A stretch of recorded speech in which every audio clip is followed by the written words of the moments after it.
You finally get an amazing bird shot, maybe during sunrise, sunset, or deep in the forest. Then you zoom in and see it.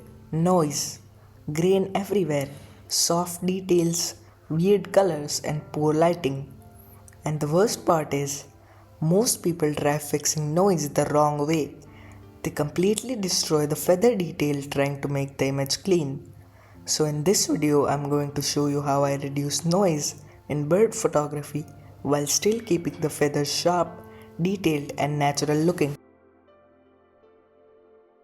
First, let's talk about why bird photos get noisy so often.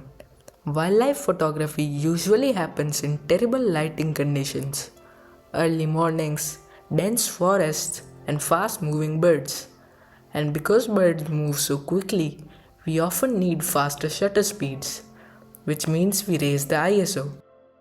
And higher ISO usually means more noise. Honestly, this is completely normal. Even expensive cameras get noisy when the lighting gets difficult. So if your photos have grain, that does not mean you're a bad photographer. Now here's the mistake I see all the time. People open Lightroom, go straight to noise reduction and push the slider way too far. At first it looks impressive, but the image becomes super smooth. The grain disappears. But then you zoom in and suddenly all the feather detail is gone and the bird starts looking soft, plastic and fake. And honestly, slightly noisy feathers usually look much better than the fake looking feathers. This is something a lot of beginners don't realize. Noise itself isn't always the enemy. Bad noise reduction is.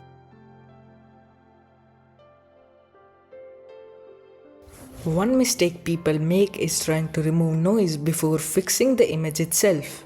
But exposure and color adjustments can actually affect how visible noise looks.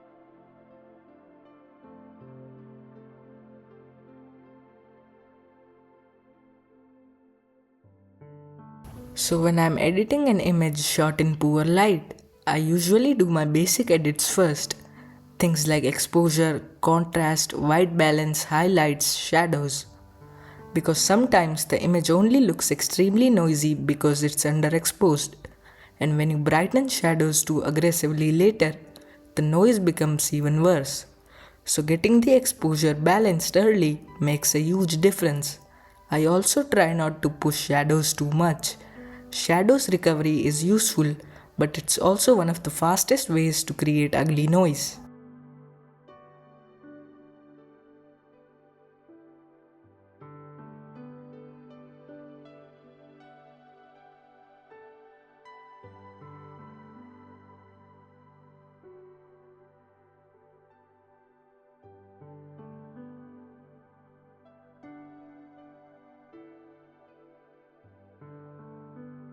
Now let's actually reduce the noise.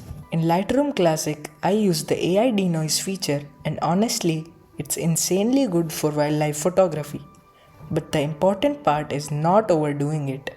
Most of the time, I stay pretty moderate because again, the goal is not making the image perfectly smooth.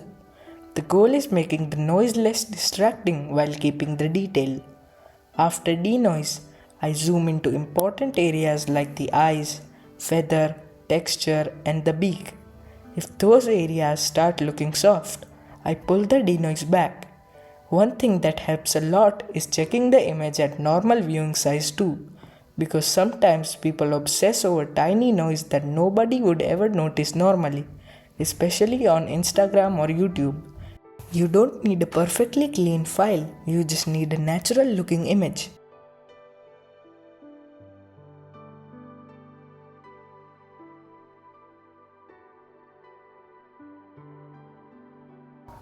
This next trick makes a massive difference.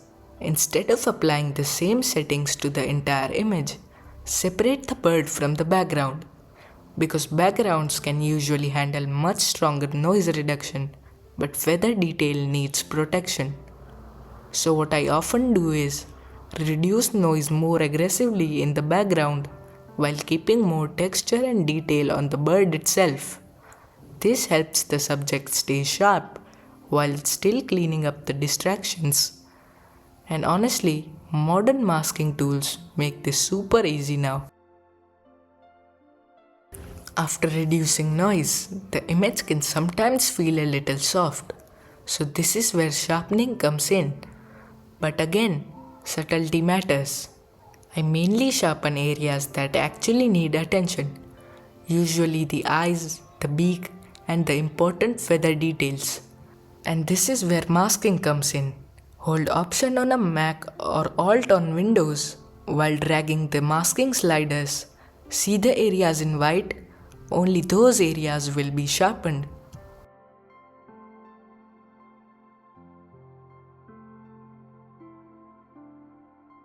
Here is the final image. Honestly, one of the biggest things that improved my wildlife editing was accepting that some noise is okay.